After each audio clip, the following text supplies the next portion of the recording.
rakyat. Mereka sama sekali tidak akan mencemar dan menodai Pancasila. Tetapi kita yang sudah 67 tahun merdeka masih gagal untuk menyesuaikan diri kita dalam mendukung matlamat bangsa dan juga rukun negara yang kita cintai ini.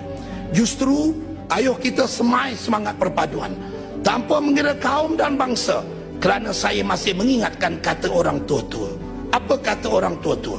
Kata mereka, kalaupun kita terlalu ego dan sombong, kalaupun kita terlalu ego dan sombong, saya ulang, kalaupun kita terlalu ego dan sombong dan enggan menjaga hati dan agama orang lain, sekurang-kurangnya, setidak-tidaknya, kita jagalah tindakan, kita jagalah adab, kita jagalah kata-kata dan agama kita sendiri.